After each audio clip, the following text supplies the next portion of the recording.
So, good evening, everyone, and welcome to those of you that have jumped onto the call with us. We have Michael Neill with us this evening as our guest. So we're just going to see whether or not he is a lovely person, whether he can pass the test. This is the most aggressive, judgy game show I've ever been on. I mean, wow. I mean, do you dump slime on me if I turn out not to be a lovely person? Absolutely, yeah. And nobody's been slimed yet, Michael. So all right. Well, so what you're saying is I could be first. Yes, Excellent. Okay. Everything to play for. Absolutely everything to play for, yes. Yes, it would be amazing. No, I'm sure you will pass the test. I'm sure you will do lovely. So just in case there's anybody that kind of watches the replay, or if there's anyone on here who is new to what it is we share, just a kind of a little bit of a background. So Michael Neill he's written many books, and you've just brought out a new book, haven't you, which you can also talk about if you want to. But when this book came, Super Coach, that's the new one, guys. When this book came out, we decided in our business that's what we decided to do, to create a business. So this has kind of been a little bit like our Bible as we've been creating this kind of fun, easy way to just create stuff. So, and we're always up to stuff and creating stuff. And the latest thing that we've created is actually a free set of money webinars that start in January. So, because we took over your Creating the Impossible group that you didn't have time to, didn't have time to keep up in there. So we've kind of taken over that, and we're working in there. So we keep, we post the stuff we create. So we would really, really love to hear from you tonight. And one of the awkward questions that we always ask our guests, that they're kind of like, oh no. Oh wait, we haven't gotten to the awkward bit yet? Oh dear. Okay. All right. Go on. Come on. Is what are these principles that we talk about in your, just a description that you can give what you're seeing in this moment? What would you say it is we're here talking about? It used to baffle me how people who were leaders in a field called the Three Principles struggled so much with this question until I started getting asked it and realized it's really hard to answer that question. And it doesn't stop me from trying and writing books about it. It's just one of these days maybe I'll get it right. To me, the Three Principles are a description. Hello. Oh, who's that? We got jumped in. They're a description of what is at the heart of the human experience, at why it is that we experience life as we do, how it is that our experience can change so dramatically with nothing seeming to change on the outside, and what it is behind that, like what it is in us, or maybe that is us, that's really kind of running the show. And what I like about it as a description is that is usually the domain of religion. That is usually the domain of, I don't know what the word I would use for it, but hierarchical psychology, where, these people know and they've passed it down to these people and passed it down to these people and so on and so on. And maybe if we join in the spiritual network marketing company early enough, we'll get some benefits too. Like it's a non-denominational description. It's a non-religious description. There are no barriers to entry. There are no prerequisites. There are no membership dues. You don't have to worship anybody. You don't have to worship anything. You don't even have to try to be a very nice person, or whatever it is that I'm trying to be here. Lovely person. Lovely person. Lovely. Like, it explains why you might perceive others as lovely or not lovely, and why you might from time to time think you're lovely or not lovely, or why from time to time other people will perceive you as lovely or not. But it's not about becoming a better person. It's not about the right way to live. It is literally an understanding of how it works. And it turns out that human beings, when we understand how something works, it makes it much easier. Mm-hmm. Because we're not having to figure it out from scratch every time, right? So a really stupid example, my dogs right now are playing in the doorway. Okay. Because I understand how doors work, I don't have to stop every time I come to one and go, now what is this? I can't get out. What do I do? Oh God. Oh, I need a coach. I need it. Like, no, I understand how doors work. I got this one. Right. Well, when we understand how the mind works, when we understand how our feelings work, when we understand how our mental health works, when we understand how business works, when we understand how relationships work, we just do better. Right.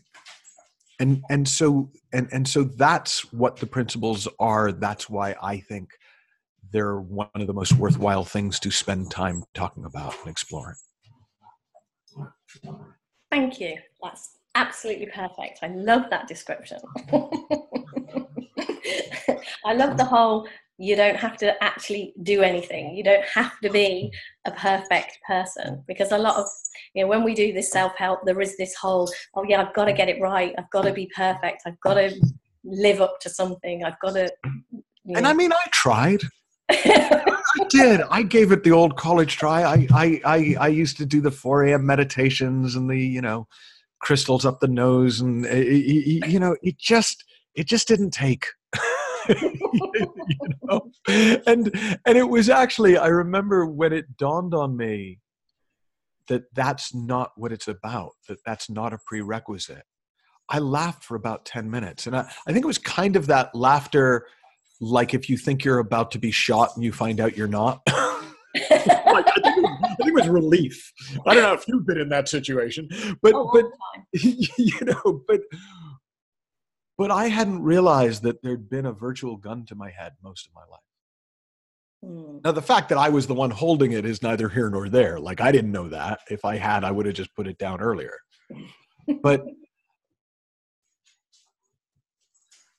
But yeah, I think one of the reasons people sometimes have an incredible high when they come across the principles is just the relief of putting the gun down.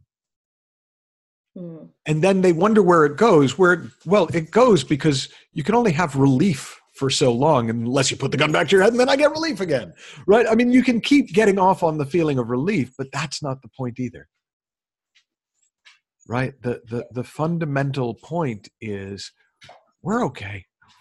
We really are. That's it. Go live your life. Go to the movies. Find somebody you like. Hang out. It's not that hard. I love that. Yeah. How easy it is when you kind of see that. Yeah. Until, like you say, we get caught in our thinking.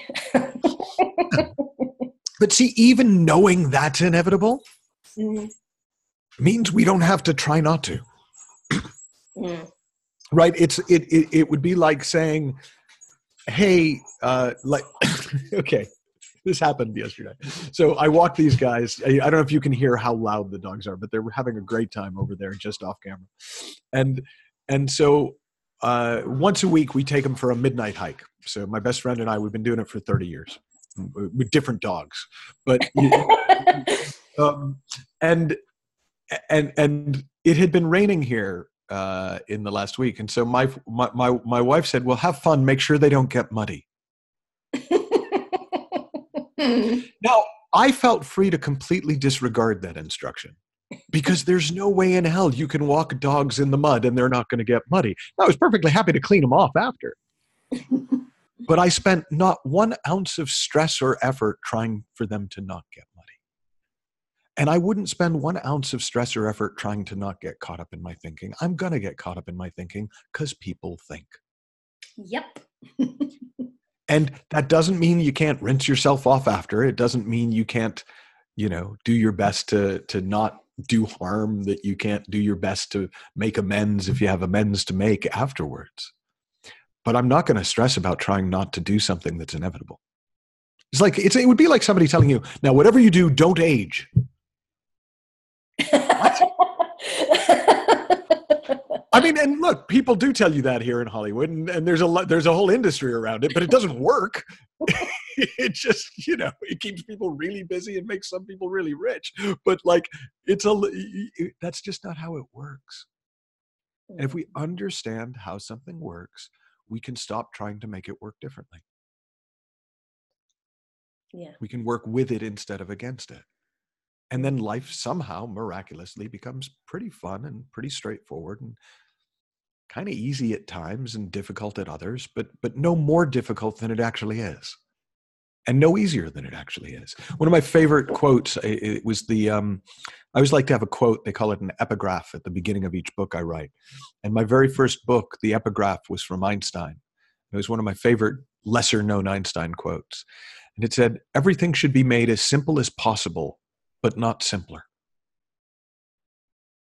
And I think that's what we're talking about here. We're making it as simple as possible, but not simpler. Right? It still is what it is. We're still human. We're still going to go through all the things human beings do. Right? It's not a get out of being human free card. But being human turns out to not be as hard as we think it is. It turns out to not be as stressful as we think it is. It turns out to not be as much of a battle as we often think it is. It's a struggle to overcome. And that's more than enough. Yep. I love that. Yeah. I love the whole having fun in life, living life, doing stuff, actually getting out there, and playing the game and doing stuff. And like you say, yeah, sometimes we get in it and it feels like it's tough, but yeah, it's great. So you brought out, I read the Super Coach book the first time around, and you've just rebought it out. You kind of held it up there for a minute, so you can show us that again. Will you tell me? Go on, yes. Plug. So that's the latest book that you've just redone. What's the difference in that book now? What are you kind of seeing with that now that that maybe? Well, the reason that I wanted to rewrite it, and publishers are funny about that. They don't like you to do it. And so I actually originally had looked into buying the rights back so I could just take the old one out and rewrite it. And to my kind of delight, the publisher said, no, we'll let you rewrite. We'd love you to rewrite it. I wrote Super Coach right after I started to see this. So it was, I had seen something that so fundamentally changed my life that I wanted to share it. Like that's what I do is I write. So it's like, well, God, okay, shoot. Like my last book was just wrong. What am I going to, okay, let me write one about what I've seen. And at the time I thought it was really great. And and a lot of people thought it was really great. It did very, very well. But over the years, as I've gone back and people have said, I read Super Coach. What is it you're teaching now? And I kind of went back and I went, oh my gosh, this is such a hybrid. This was I did kind of introduce the principles, but it was all still in the self-help context, that there's still something we need to work on. There's still stuff to do. There's still things to achieve, just with less stress. And it got to the point where I got embarrassed when people would say they discovered me through Super Coach, or if I'd be at an event and people would say, which book should I buy? And they'd hold up Super Coach and another one, and I'd go, not that one. And so I started rewriting bits of it for clients, just like, because there were things in there that I thought were really on point. And it's very coach friendly. It's very human friendly. The other books are sort of philosophical or spiritual or practical, but this is you. This is more of a conversation with you kind of a book. And people really responded well. And so finally, yeah, I just went, I want to rewrite the whole thing. And I did. And so far, it's doing exactly what I hoped it would do, which is it's still introducing a lot of new people to this understanding, but also just giving people who've been around for a while kind of a fresh look, another way of having this conversation. I've got it on my Kindle and I'm halfway through reading it. Yeah, I'm really enjoying it. It does kind of, I love being in this conversation, because that is one of the things that I love. I think we do just keep seeing the same, the insights that we have, we describe them and they sound like exactly the same words, and yet we've seen something else.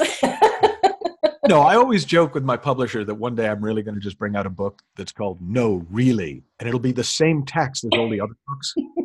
Yeah. Yeah. So yeah, I'm really loving reading it again, and I don't even know what I can't. I've got the other one as well, and I haven't even looked back to see what the difference is. But yeah, no, I did a sort of. It's about 55% different. Even though I kept the format and I kept some of the structural elements to it. So you said that when you wrote your other book and then you came across the principles and it fundamentally changed something. Can you tell us what did it fundamentally change for you? Well, yeah. So the book I had written and was about to go on a lecture tour promoting was called Feel Happy Now. Now, in fairness to me, it was never meant to be called Feel Happy Now. It was meant to be called Feel Better Now, because I didn't know anything about being happy. Okay. Right. But I knew how to feel better. I knew how to be less anxious. I knew how to be less depressed, and certainly less crippled by anxiety and depression, because that had been my upbringing. That had been my childhood. I kind of at this point always say, go watch the TED Talk, Why Aren't We Awesomer, if you want to know the backstory, because I've told that story so many times.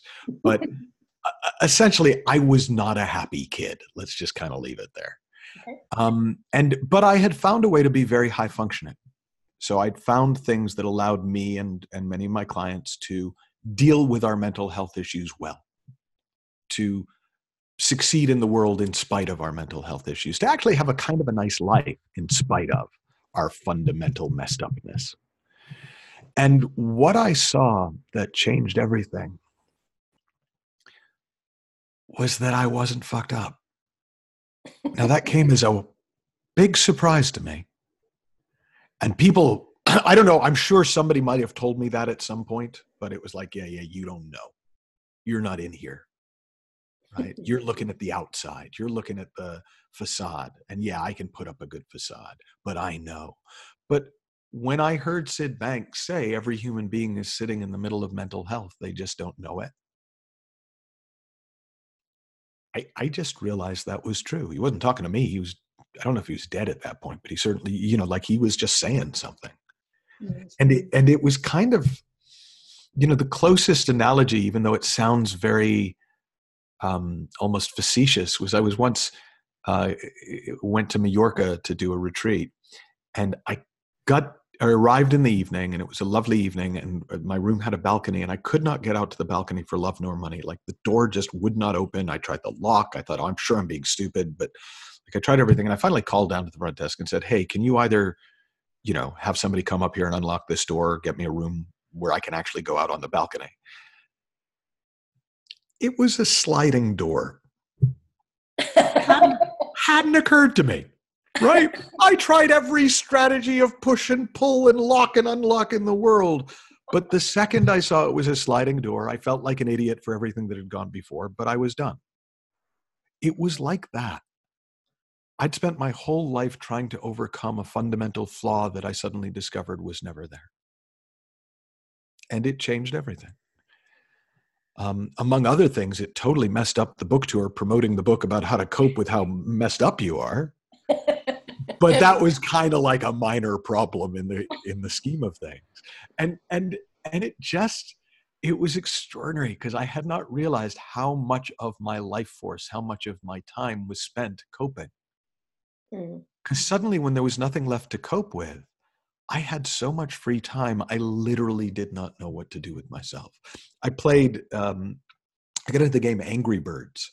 And I got 3 stars on every level of Angry Birds because I had so much time. Like nothing else changed in my schedule. I was no less busy at work. I was still, but I hadn't realized how much of my energy had been spent coping. Yeah. And I sometimes say now, when you realize that you haven't drunk poison, you can stop looking for an antidote. Mm. Right? When I realized that I was fundamentally, look, babies don't need therapy, right? There's a clue there, right? And not one of my kids, when they were born, did I think, all right, well, 7 years on the couch, you might be okay, right? And yet, somewhere along the way, we start to think it's our nature. We start to think, oh yeah, I'm fundamentally flawed. Depending on your religious upbringing, well, there was that little original sin thing. That might be a problem, right? And what I came to see is that it's an original grace, not an original sin. That the default is the default is health. The default is we're really well made. It's amazing how well made we are. And because we didn't come with a manual, and because most of the manuals people have written start with the premise that we're broken, we totally innocently, totally inadvertently mess ourselves up trying to fix ourselves.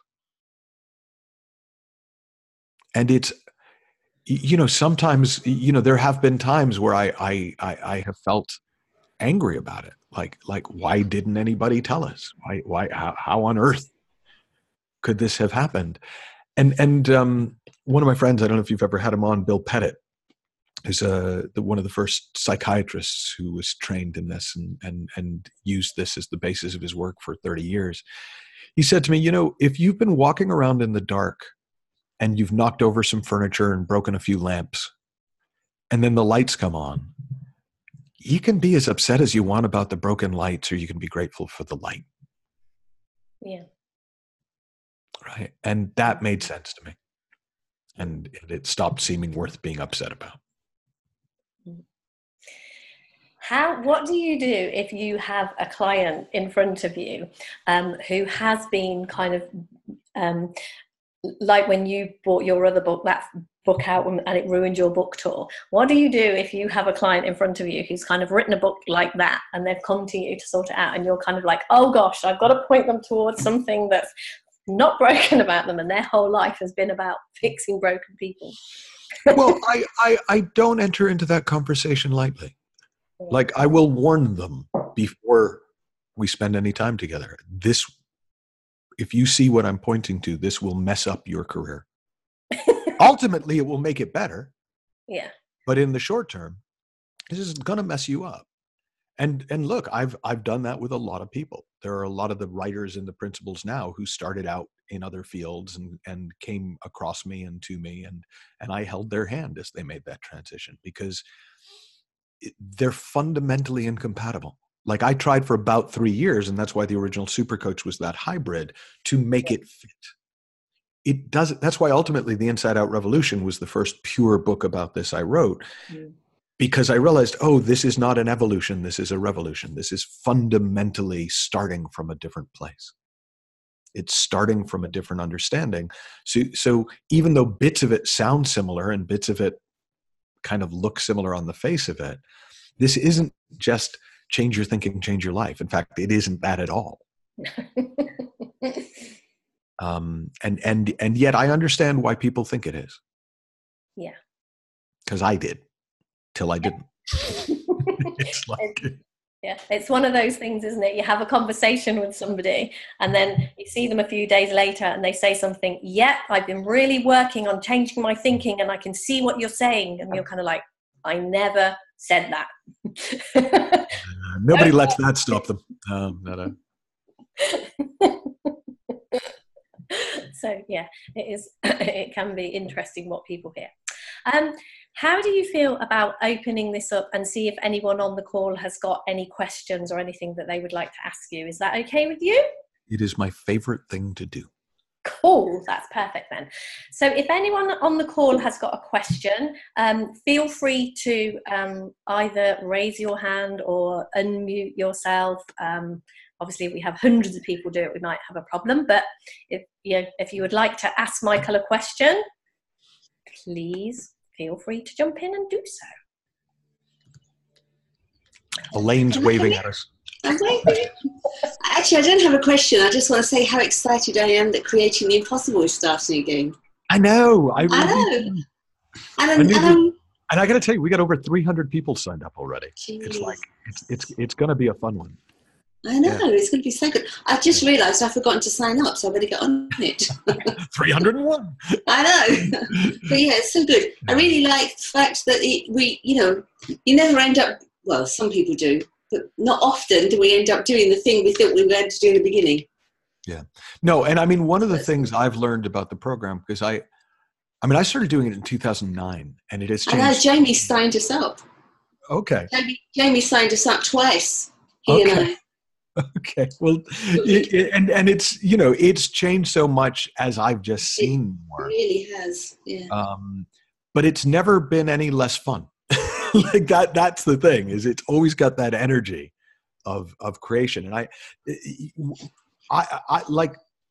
I used to beat myself up sometimes about the fact that, I'm not as spiritual as Sid Banks, and I'm not as psychologically clever as George Pransky, and I'm not as whatever. I'm not as lovely as whoever that lovely woman you had on last week. I can beat myself up about anything, really. But at some point I realized that actually it's just that the bit of this that I'm most interested in is that point where humanity and divinity collide. That point where the spiritual takes form. That point where the invisible becomes visible. That's my sweet spot. That is what I love. And so that's why I love this program and this modality. So cool. Look forward to seeing you. Yeah, absolutely. Yeah, I love the creation. I love how that happens, how we create in the world. That's definitely like with us, with our business and what we are up to. That is, our kind of creating the impossible is, can we just have fun, do what we want to do, and actually make a living at that? And so far we're doing pretty well. It's like, who knew? I was talking to my best friend last night. So he's the one who I do the weekly walk with. And he was telling me about, he does art installations, and he was doing one at a posh Beverly Hills shoe shop. And he said he had a lovely chat with the owners, is an older gay couple. And he was asking them how they got into the shoe business, and because they don't just run a shop, it's their own brand. I don't know the brand, but it's their own shoe. And he said, they'd met many years ago, and one of them was a commodities trader, and one of them did something else. And they were on holiday one year, and they just were sort of daydreaming about, what would your fantasy be? And one of them said, well, I always thought it'd be amazing to have my own line of women's shoes. And they just stopped dead. I was like, well, let's do it. Well, what do you mean? Well, let's do it. Mm-hmm. Well, but we don't know how to do it. So, well, but what if we lose all our money? Well, then we'll get more of it. Like, it was just that matter of fact. Mm-hmm. And that energy is the energy out of which things get created. Yep. And it's just kind of, I've just started a new podcast called Creating the Impossible. We just had the first one come out last week, and the next one will come out this week. And I'm just interviewing people who are up to cool shit in the world, right? And seeing, and many of them have never heard of the principles, are not part of this conversation. And yet the ones I've talked to so far, they all have the same experience of everything coming from nothing, of not knowing how it's going to happen, but that not stopping them from jumping into the game, of totally getting lost and making mistakes and then bouncing back and finding their way, of taking the dogs out and getting muddy and then cleaning them off and going for another walk. Right. And there's something so affirming to me that this is not a 3 principles approach to how, no, this is just how things work. Yeah. And we use the principles as our way of describing it. Somebody else might make up some different way to describe it. But actually, everybody who is creating cool shit in the world, who is, so years ago, I worked on a book. One of my dear friends, I've known him since we were, I joke, those of you in the UK know Paul McKenna, and I used to joke, I knew Paul McKenna before he was Paul McKenna. I mean, he was always Paul McKenna, but like before he was this big, famous stage hypnotist, television personality, self-help author, blah, blah, blah. And I worked with him for 2 years on a book that he wrote called I Can Make You Rich, where we interviewed some of the wealthiest people in the world. We managed to get 10 of the top 50 wealthiest people in the world and a bunch of other people who were extremely wealthy, and just to see what we could see about, was there something different about them? Like, well, how was it that they did it? And the thing that stuck with me about that project more than anything else is that they were split pretty 50-50 between the happy millionaires and billionaires and the miserable millionaires and billionaires. Like, it had literally nothing to do with anything. And I got interested in the happy millionaires. Like, I got interested in, okay, I don't really care if you can make your life a living hell and make money. Right? Like, I'm sure that's possible. Yep. I'm really interested if you love your life and happen to make money along the way. And I think that, you know, what you're declaring is your sort of experiment as a business. You know, can we love what we do and make a good living doing it? That's the heart of it. It's like, it is an experiment, but the thesis is sound, that it is possible to do that. And you know, I remember being on a speaking bill with someone, and this was a big event. There were over 1,000 people, and the guy who was on before me, a very well-known guy who I won't name for reasons that'll be obvious in a minute. And he got up and he said, you have to be prepared to hate 95% of your life if you want to succeed. But the 5% reward will be worth every minute of the 95%.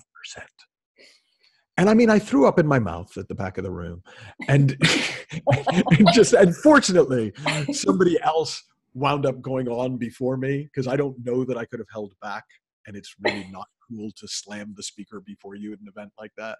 Yeah, and maybe not. Somebody went on between us and kind of did the transition very elegantly, so that by the time I could leave it. But that notion that there is any link between suffering and success is just bullshit. It's not that they don't occasionally occur or even often occur simultaneously, but to be honest, so does suffering and poverty. Yeah. Right? Like there's no more or less suffering in success than in failure. It's just suffering is an independent variable. Mm-hmm. And most of us think it's what it takes. And for some people, they go, I'm willing to pay that price. For other people, they go, I'm not even going to try because I don't want to suffer. Well, it's got nothing to do with it. You don't suffer because you try. You suffer because you overthink things. Me too. Right? Me three. And when you're not doing that, we all do really well. We'll enjoy our lives a lot, because life itself is kind of enjoyable. It's very alive life. You know, it's like, it's kind of fizzy. And it's just that I notice it most when I'm in the game. And not when I'm sitting on the sidelines wondering what the game would be like. Yeah. It's kind of fun, isn't it, being in the game? I think so. Yeah. And you kind of never know. Like, it's amazing for us. I mean, Lucy, we've been doing this, and we decide, we're going to do these webinars. We're just going to give it our best shot. We're just going to see what happened. And then Lucy kind of said, hey, shall I just text Michael Neill and see if he'll come on our webinar? And we're kind of like, yeah, why don't you? I'm like, well, and Lucy, oh my God, he's texted me back. He's messaged back. He's going to come on our webinar. And we're like, I still find it very funny that people think I'm important, but thank you. But, it is kind of those things, isn't it? If we hadn't have sort of decided to do this and then decided to ask you to do this, and a massive, massive joke aside, a massive thank you for being here tonight. But it's like, you just don't know what's going to happen next. You don't know that if you send a message to somebody that you want to do this, they might, lots of our messages have been ignored. But, I was doing a list today. I went out just before this, and I won't hold it up because there's stuff on there. But I was doing a list of, this just gives you insight into my mind. The list was titled "Cool Shit, Grateful Accomplishments," and it was I just was making a list of what's happened in the last year that I just think is cool, I'm grateful for, or that I feel like I did. And when I look at the list, and I noticed this when I was doing it, I would say more than half of the list wasn't even an idea in my mind when I started the year. Mm-hmm. And about a third of it was stuff that I had nothing to do with at all. It came out of the blue, right? And you know, I'm sure you know, is it true that I had nothing to do with it? I don't know. But it certainly wasn't the result of intention or effort or hard work, or it was the fruit of being available, being willing to be used by life for a purpose I recognize as a mighty one, right? And that willingness, we overvalue will and underestimate willingness, right? We think, you know, okay, I can do this, and that's the engine. No, I mean, you know, a little bit of that goes a long way. It's like my dad was part of the original space program, and so I was always fascinated by space. And the whole idea of you know, 95% of the fuel is used up in the first 30 seconds on a space mission. So it takes a little bit of will to get started sometimes. Yeah. But it really takes almost none to keep going, right? So I don't know the distances, but if, let's say the moon is, oh, good Lord, I'm going to just get this so wrong. But let's say it's 100,000 miles away. I don't have any idea at all. I could literally be off by millions. You can say anything to me. But let's say that it's 100,000 miles away. Okay. Right? The first 5 miles uses up 95% of the willpower, of the rocket power. The other 995,000 miles of the journey is done on gravity and steering, momentum and steering. And yet we do all our training to develop that first 5 miles, not seeing that that's such a tiny little part of the journey. Now, it's important. If you don't actually get started, you probably won't get started, but it's not that important. And I think it's really helpful to see that, because we go, my God, it's been so hard to get started. I can't face the idea of this taking 5 years. Well, no, you've done the hard part by getting started. It's all downhill from here. Like, you know, the snowball's rolling. Yep. And I think it's helpful to know that, because then you don't project the effort it can take to get started on something into, oh my God, the whole project's going to be like that. It absolutely isn't. No, once it starts, I can see what we're doing is like gaining momentum. And it's really, really interesting, because one of the things we held a conference in North Devon here, and we were kind of thinking, how the hell do you promote a conference when nobody around here has heard of the 3 principles, nobody's heard of us, nobody knows anything? You know, what do you do to promote a conference? We obviously wanted people in the room, and we had some brilliant speakers coming up, you know, and we're like, how the hell do we do this? And then we decided to just make some signs. My other half made some kind of signs, and we just went out one night when it was dark and hammered them into the side of the road all around by us. And we had did they say free food with an address? What did they say? They said mental health and well-being conference was what we decided to go. Okay, cool. That works. Yeah. Free food will be the next one. We'll use that. Because we're definitely foodies. Yeah, make notes, Beth. Make notes.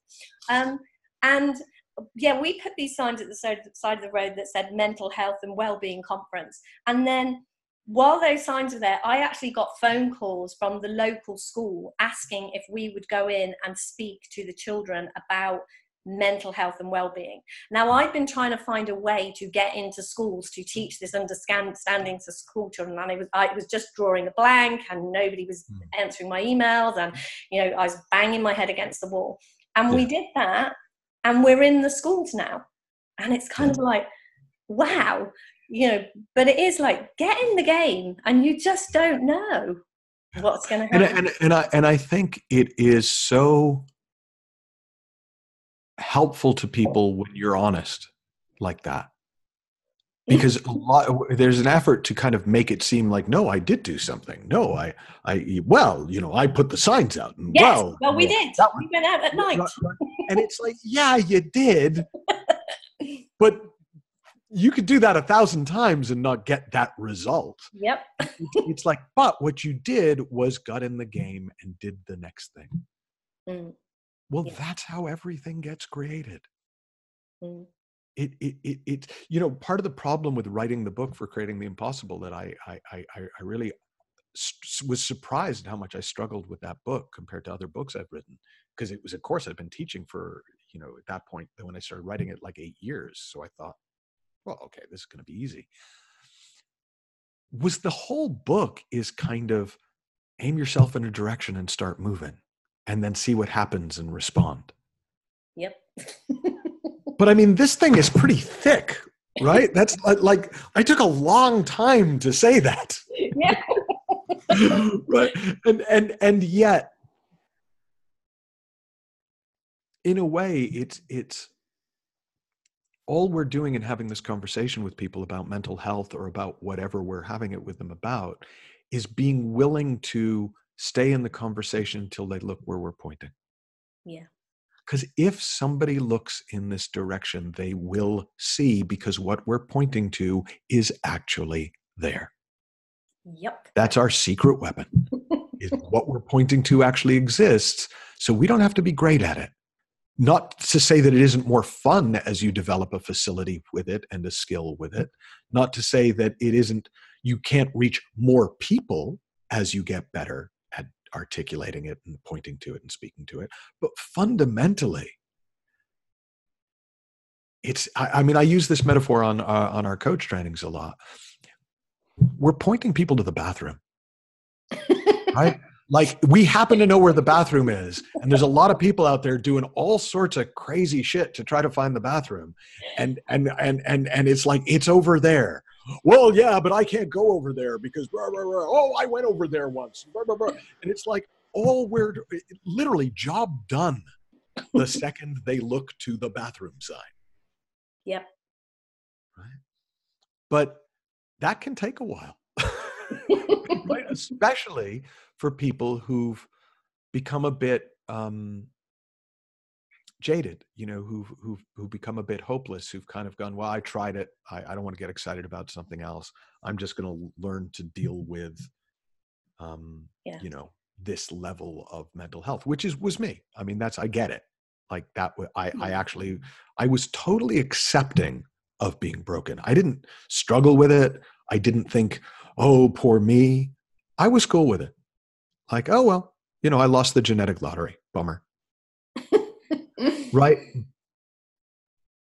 So I didn't even look in the direction of health.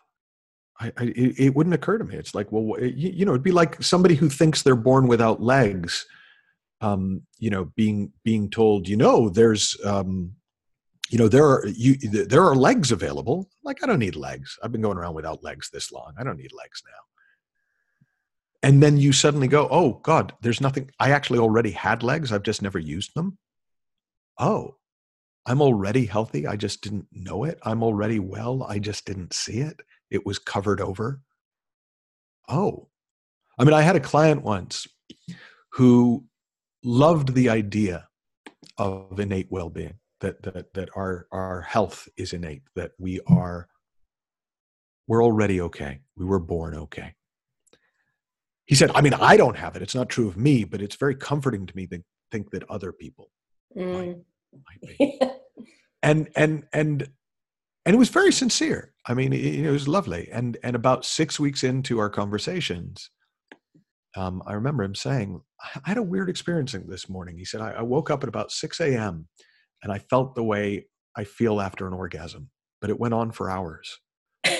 Could that be that well-being thing we've been talking about? And I was like, okay, I'm jealous of your experience of it, but yes, that is exactly it, but we don't notice it, or we dismiss it, or we chalk it up to, oh, well, I just had a good day. I got some good news that day. Oh, well, yeah, I just,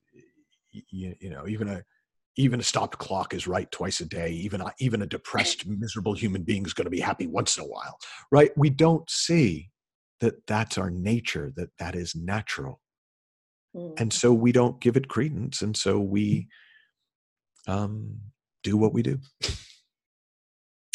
I've got somebody that wants to ask you a question. Right. Can I bring her on? So I have unmuted you, Irma, if you would like to ask Michael a question. Yes, thank you. Hi, Michael. Hello. Hi, I'm from the Netherlands, so I'm really excited to speak to you. I did the Creating the Impossible last year, but that's not what my question is about. I can see that we have innate mental health, but just last night I was watching the news, and I hardly watch the news because it's all bad things on there.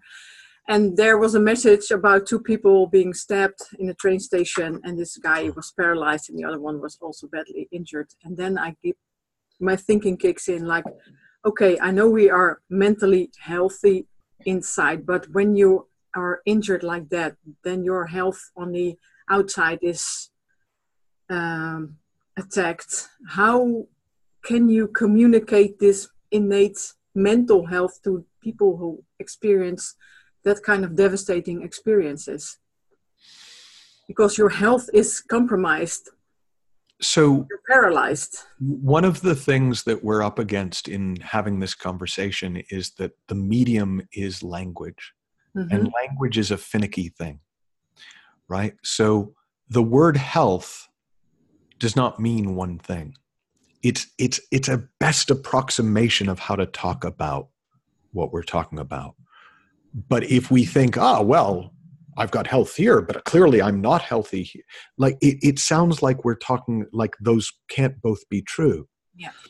But here's the thing, as I see it, and this is not what I would say to them. Okay. No. If I was with people like that, I would probably just hug them, sit with them, have tea, and see where it went. Yeah. But my understanding, as I see it, that which is born dies. Yeah. Right? That which comes into form will go out of form. Form is temporal. It is of time. That which was never born never dies. That which has never come into form cannot go anywhere. You know, if you want to get sciencey about it, energy can neither be created nor destroyed. It can only change forms. That's right? A beautiful explanation. And that's the thing. As long as we identify with the form, of course it can be damaged. Mm. But that which we are is not of the form. It is before the form. It is beyond the form. It is what the form is made of. Yeah. So Sid said something like, and I'll misquote him a little bit here, but he said, thoughts are not reality, but it is through thought that our realities are created and experienced. It's the form is not us, but it is only through form that we can experience us. Yeah. And that's the beautiful paradox of life. That's the gift of life. I tried to escape it for a number of years through drugs, through suicide, through meditation, right? And I remember one particular experience where I'd been meditating athletically, like I'd been meditating to get out, to escape, to transcend the world. And I had a moment where it really felt like I was going to. It really felt like I'd gone beyond. And I don't hear voices. I heard a voice. It was one of 2 times in my life I heard a voice. And the voice said, "You did not come here to leave." And for me, that was so apparent. It's like, oh, I didn't come into form to not experience form. It's a much richer experience when I realize that it doesn't end when the form does. It's a much richer experience when I am not stuck with the form. But the form is the game, right? That's the human experience, is to experience what it is to be human. And part of being human is you're going to get hurt, you're going to get old, God willing, and you're going to die. Yeah, that's that's the only certainty we have, that we're going to die. Yeah. Which is kind of like, you know what? The dogs were going to get muddy. Yeah. So I didn't waste an ounce of energy trying to prevent that. Yeah. I'm going to die. Yeah. So I'm not going to spend too much of my energy. I'm not going to be stupid, but I'm also not going to spend too much of my energy trying to prevent that. No, it's just like when you know, then you're going to wait for death to come. we're luckily that we don't know how or when we're going to die. It's only that we're going to die someday. And yeah, so thank you for that. You're welcome. Thank you. Oh, thank you. That was lovely. Would anyone else like to ask a question? Oh, hi, lovely Terry.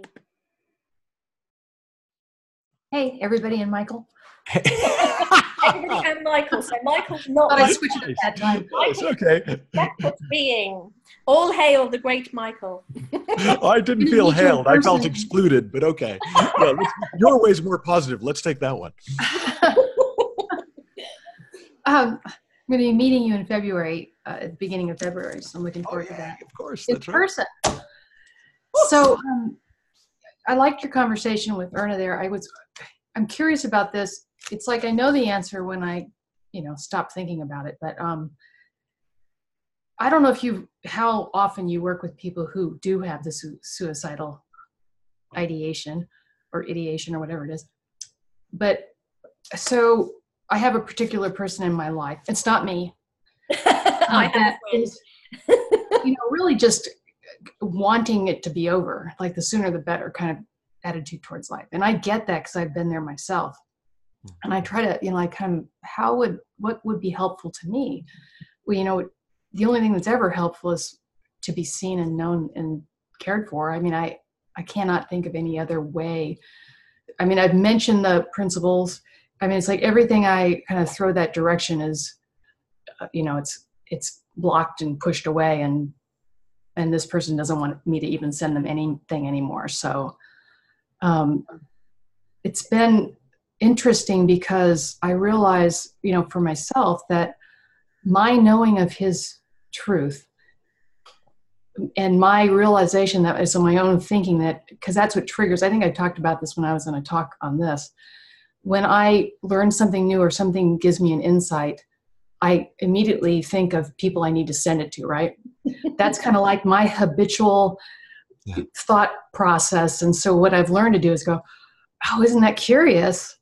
That always comes up right after I learn something that is impactful for me. Yeah. So with that said, I realize I need to do nothing with this person because they're really ultimately fine. But I do wonder how you handle that as a coach, if that comes into your life and how you work with that. I mean, the honest answer is as best I can.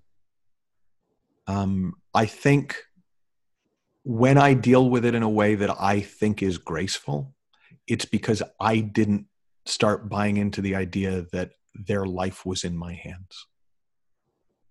I don't do well with a gun to my head, even when I'm the one holding it. Right?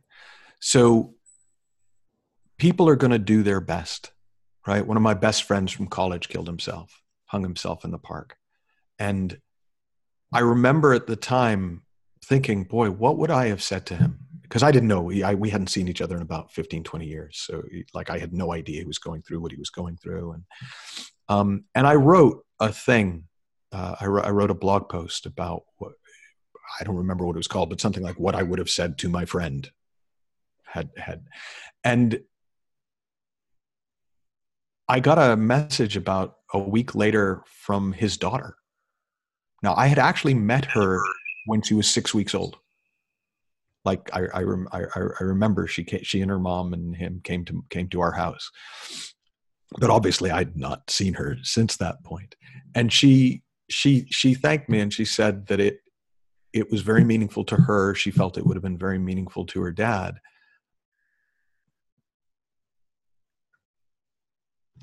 But it isn't. It didn't feel to me like, oh, if only I could have. Like I didn't. I didn't know, right? If it had occurred to me, it would have. And so it's not so much about, well, how do I handle this or how do I handle that? It's about, to what extent do I think it's up to me the whole way the world turns out, right? I don't think it's that up to me. I love that what I do seems to impact the world in a positive way. I really do. It fuels me. It thrills me. But if it stopped doing it, it wouldn't be because I was doing anything different than I'm doing now. Right? I love that when Debra posted that sign, the schools reached out to her. But if they hadn't, it wouldn't have meant she failed by putting out the signs, right? I do what I know to do, and the world is impacted as the world is impacted. I share what it occurs to me to share, and people are impacted as they are impacted. I can't do it to anybody, but I find that the more willing I am to be present and to share what occurs to me to share, the more people get impacted. You know, I was invited by a TV producer to do a show on working with people with eating disorders, because I had this little run where I'd helped 3 women, I can't remember, 2 bulimic and 1 anorexic, and they all got better after talking to me. And one of them was the daughter of a TV producer, which is how it came about. I said, I'm really sorry. I'd love to be on TV, but I can't. And he said, well, what do you mean? And I said, I didn't even know 2 of them had eating disorders.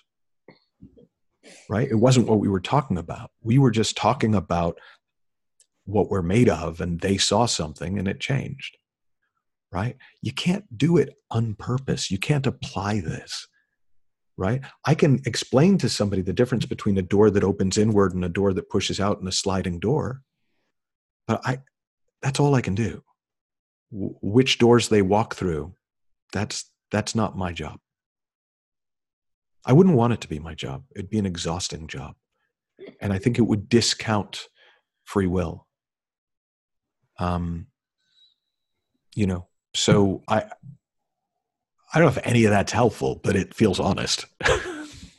Well, it's really helpful. This person actually has gone so far to say that I am the one that's keeping them from, you know, it's pretty dismal.